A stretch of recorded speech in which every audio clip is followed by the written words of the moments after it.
और Kabir girlfriend boyfriend थे और दोनों ही दिल्ली यूनिवर्सिटी से बीटेक कर रहे थे। सेमेस्टर एंड हुआ तो दोनों ने प्लान बनाया कि कहीं घूमने जाना चाहिए।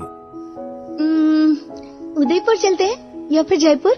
तुम्हारा दिमाग तो ठीक है, इतनी गर्मी में राजस्थान जाना है तो कहाँ चले? लद्दाख चलते हैं। ठीक है चलते हैं। सही है, तो मैं अपने दोस्त की बुलेट ले लूंगा और फिर चलते हैं। अब तुम बताओ, तुम्हारा दिमाग ठीक है या नहीं? इतनी दूर तुम्हें बाइक लेकर जाना है? पहली बात तो वो बाइक नहीं बुलेट है, और दूसरी बात लद्दाख जाने का असली मजा बुलेट से ही आता है। हर कोई ऐसे ही जाता है। Are you sure? Yes obviously. Kabir और रिया बुलेट लेकर दिल्ली से लद्दाख के लिए निकल गए। पहले उन्होंने दिल्ली और हरियाणा के ट्रैफिक को पार किया। इस समय तक उन्हें मजा नहीं आ रहा था, लेकिन जैसे ही उनकी एंट्री हिमाचल में हुई तो ठंडी हवा के झोंकों ने उनके मूड को एकदम रिफ्रेश कर दिया।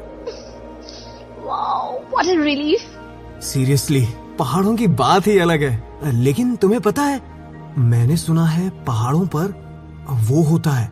क्या वो? आई डोंट नो, मुझे उसे क्या नाम देना चाहिए? भूत, चुड़ैल, साया या छलावा, लेकिन कुछ तो होता है। ओह, जस्ट शट अप। तभी अचानक कबीर ने बाइक रोक दी और बोला, अबे यार, ये बीच में भेड़ों का झुंड कहाँ से आ गया?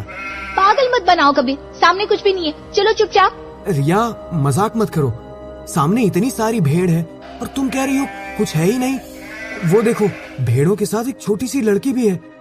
इतनी सी बच्ची इतनी सारी भेड़ें चरा रही है। अरे पर ये हम लोगों को क्यों देख रही है? कबीर, मुझे डर लग रहा है, प्लीज ऐसे मत बोलो। डर तो मुझे लग रहा है कि ये तुम्हें क्यों नहीं नजर आ रहे हैं। ओह शिट, ये हम लोगों की तरफ क्यों आ रहे हैं? कबीर, बाइक घुमाओ प्लीज, चलो यहाँ से, मुझे डर लग रहा है। बाइक नहीं, बुलेट, पहले भी बता चुका हूँ। You, I will kill you, बेवकूफ बनाते हो। सॉरी, बस मजे ले रहा था। कबीर ने फिर से बुलेट स्टार्ट की और दोनों लहराते रास्तों से होते हुए मंजिल की ओर बढ़ने लगे।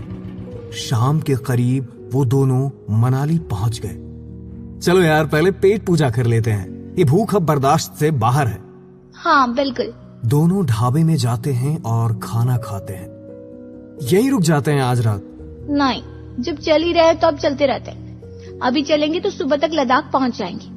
टाइम नहीं है ज्यादा, मम्मी की कॉल आ गई तो वापसी करनी पड़ेगी, फिर तुम कहोगे घूमे नहीं ठीक से।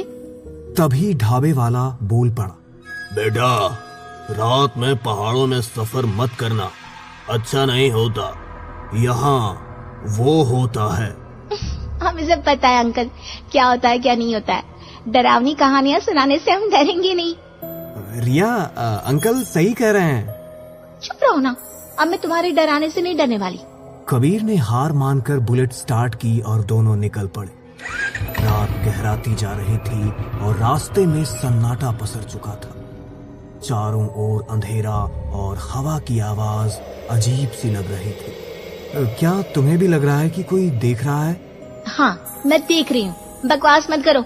अचानक एक बहुत बड़ा ट्रक सामने आ गया, इतना बड़ा कि जैसे वो बुलेट को निगल जाएगा। कबीर ने जोर से ब्रेक मारी और बुलेट एकदम से बाईं ओर झुकी, लेकिन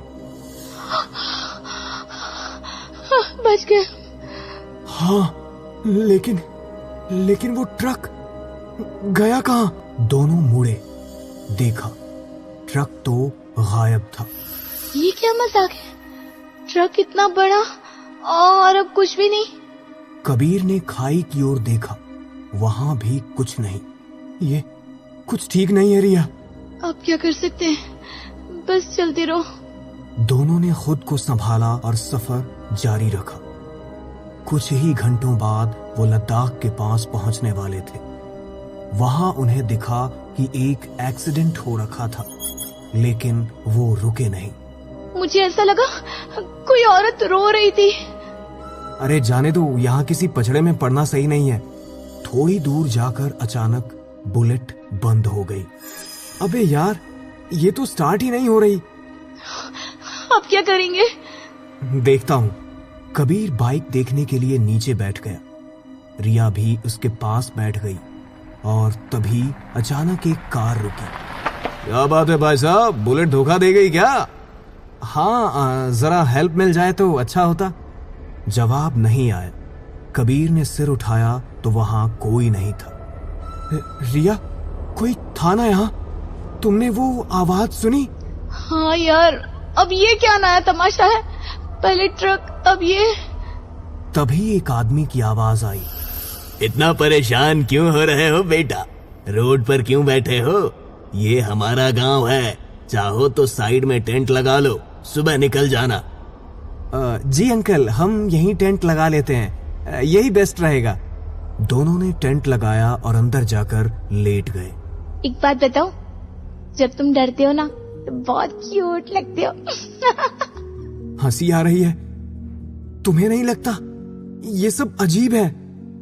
बातों बातों में दोनों की आंखें लगने ही वाली थी कि अचानक बाहर से चिल्लाने की आवाज आने लगी। अबे ओ, क्या पागलपन है? बीच रोड पर टेंट लगाए बैठे हो? क्या? हम तो साइड में हैं। वो दोनों बाहर निकले। उनका टेंट सच में सड़क के बीचों बीच था। ये कैसे हो सकता है? हमने तो साइड में लगाया था। एक तो बाइक खराब हो गई और ऊपर से ये क्या हो रहा है हमारे साथ? हाय, मेरा नाम राजेश है। हमारी कार में बैठ जाओ, तुम्हारी बाइक यहीं छोड़ दो, सुबह आकर ले जाना। डर के मारे दोनों कार में बैठ गए, लेकिन रिया ने पीछे मुड़कर देखा। बाइक वहीं थी। कार सड़क पर तेजी से दौड़ रही थी। राजेश ड्राइव कर रहा था और उसके साथ बैठा था उसका अजीब सा दोस्त पवन। तुम लोगों ने कभी महसूस किया है कोई तुम्हारे अंदर घुस आया हो? ये क्या बोल रहा है? अचानक पवन ने बिना चेतावनी के अपना सिर डैशबोर्ड पर दे मारा। धड़ाम। अबे ओ, दिमाग खराब है क्या? उसने कहा था बाहर आजा, लेकिन मैं अब अंदर ही हूँ, हमेशा के लिए। रिया का चेहरा सफेद पड़ गया। वो पीछे सरकने लगी। राजेश, ये कौन है? अरे डरो मत मैडम, थोड़ा दिमाग से हिला हुआ है, बचपन में छत से गिर गया था, नुकसान नहीं करेगा। रिया ने धीरे से कबीर के कान में फुसफुसाया। मुझे तो भूत से ज्यादा इससे डर लग रहा है। कबीर कुछ कहता, तभी एक काली बुलेट हवा को चीरती हुई उनके पास से निकली। उसका साइलेंसर कुछ ज्यादा ही गूंज रहा था। अबे, ये तो मेरी बाइक है। राजेश, पीछे कर यार, कोई मेरी बाइक ले गया। वो तो स्टार्ट भी नहीं हो रही थी। अबे तू मजाक कर रहा है क्या? नहीं यार, नंबर देखा मैंने। राजेश ने बिना कुछ पूछे गाड़ी तेज कर दी। बाइक ज्यादा दूर नहीं थी। जब वो पास पहुंचे तो जो उन्होंने देखा वो रोंगटे खड़े कर देने वाला था। अबे ये तो हम ही हैं। बाइक पर हम दोनों। बाइक पर हूबहू कबीर और रिया जैसे दिखने वाले दो लोग बैठे थे और बाइक वाला कबीर जोर जोर से हंस रहा था। अब तुम बहुत पीछे रह गए कबीर, बहुत देर हो गई है। और एक झटके में बाइक की स्पीड ऐसी बढ़ी कि सब कुछ धुंधला हो गया। ये क्या था? एकदम सन्नाटा छा गया। कोई कुछ नहीं बोल पा रहा था। तभी राजेश ने अचानक ब्रेक मारी। अबे कबीर, जरा उतर के देख, शायद टायर में हवा कम है। कबीर कार से उतरकर जैसे ही झुका, राजेश ने जोर से एक्सेलरेटर दबाया।